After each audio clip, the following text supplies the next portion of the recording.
मौजूद के साथ हाजिर है। जैसे आप जानते हैं हमने ग्रामर को शुरू किया है, ग्रामर सीखना शुरू किया है। आई होप कि आप ग्रामर सीख रहे हैं और ये आपकी स्टडीज़ में और आपकी इंग्लिश लैंग्वेज में आपके लिए हेल्पफुल साबित हो रहा है। और आज हम अपने पुराने टॉपिक की को जारी रखे हुए हैं। आप जानते हैं हम प्रेपोजिशंस को डिस्कस कर रहे हैं। यू नो कि प्रेपोजिशन की 4 टाइप्स हैं: preposition of location, preposition of direction, preposition of time and preposition of special relation. हमने अपनी साबका वीडियोस में प्रेपोजिशन ऑफ लोकेशन और प्रेपोजिशन ऑफ डायरेक्शन को कवर कर लिया है इस टॉपिक को। आज हम नए टॉपिक को कवर करेंगे और वो हमारा टॉपिक है preposition of time. Preposition of time जो है इसकी 2 टाइप्स हैं। इसको 2 हिस्सों में डिवाइड किया जाता है। एक है पॉइंट यानी एक स्पेसिफिक टाइम जो बताया गया हो, और एक है एक्सटेंडेड। एक्सटेंडेड यानी कि वो आपको वो आगे पीछे हो सकता है, यानी कि स्पेसिफाइड वो नहीं है, लेकिन जो पॉइंट है वो स्पेसिफाइड है।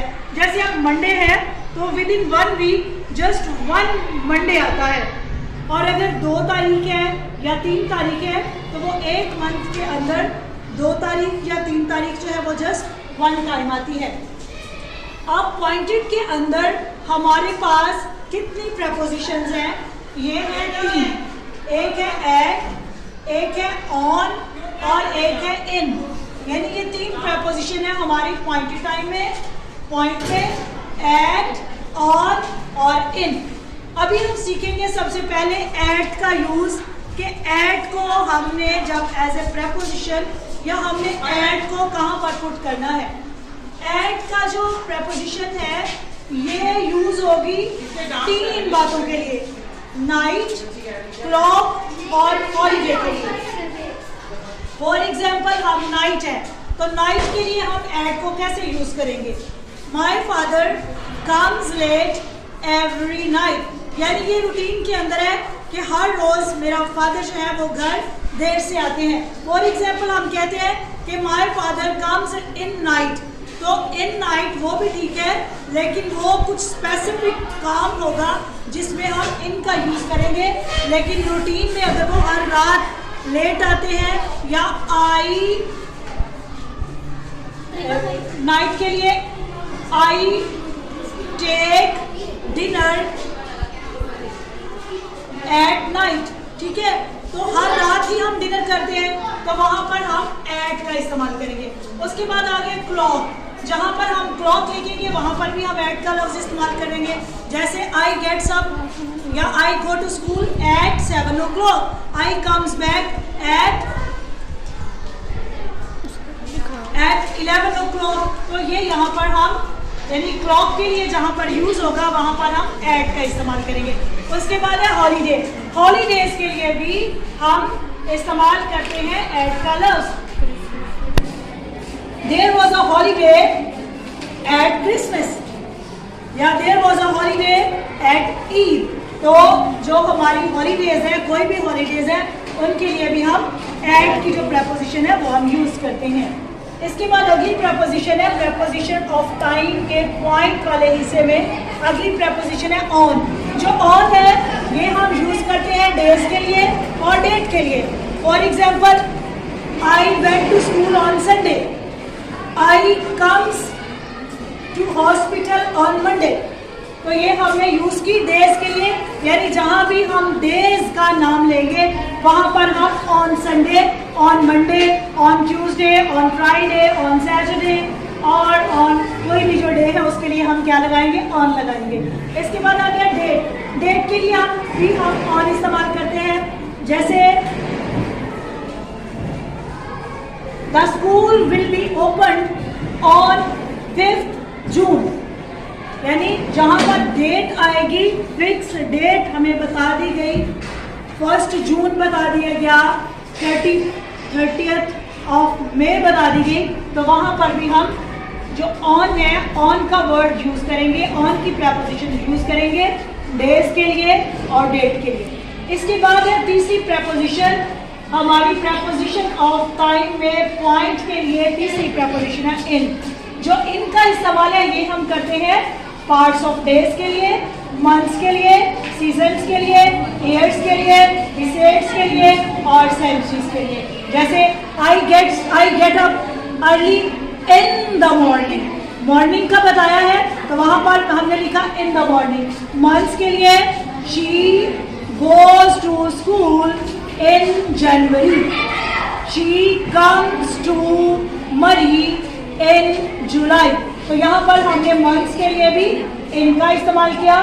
सीजन्स के लिए in winter I enjoy in winter, ठीक है, या the flowers Bloom in spring season.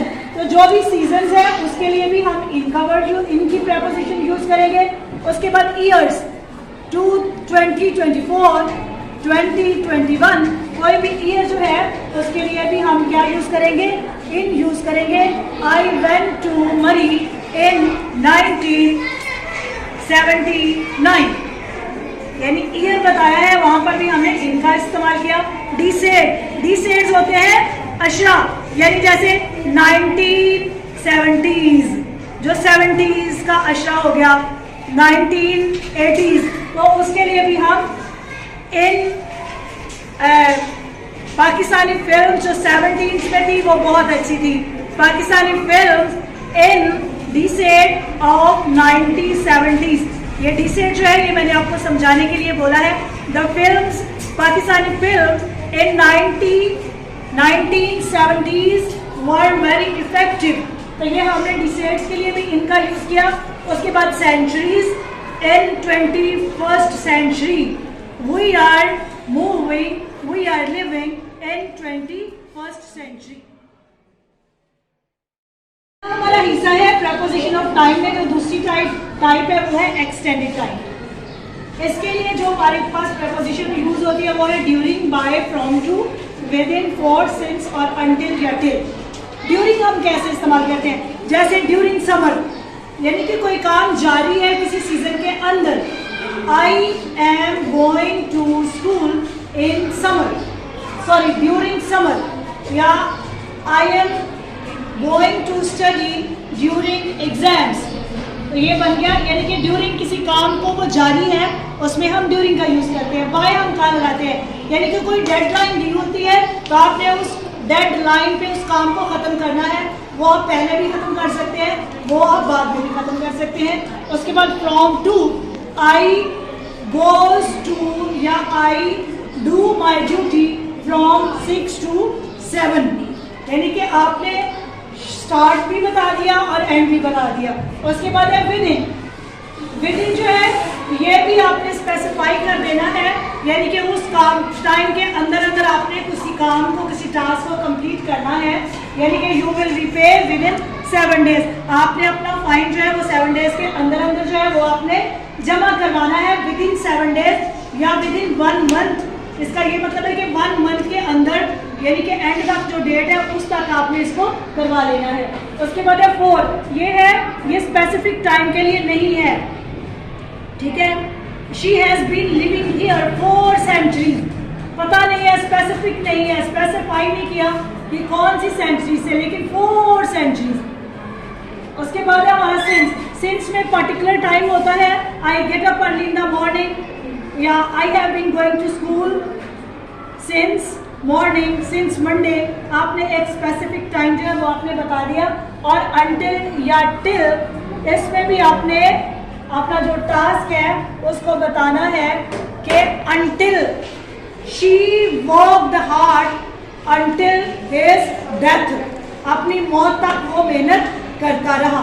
तो ये आज हमने कवर किया है प्रपोजिशन ऑफ टाइम को, कि इसकी 2 टाइप्स है प्रपोजिशन, एक है एक्सटेंडेड और एक है पॉइंट, और इसके अंदर हमने जितनी प्रपोजिशन है वो सारी हमने कर दी है।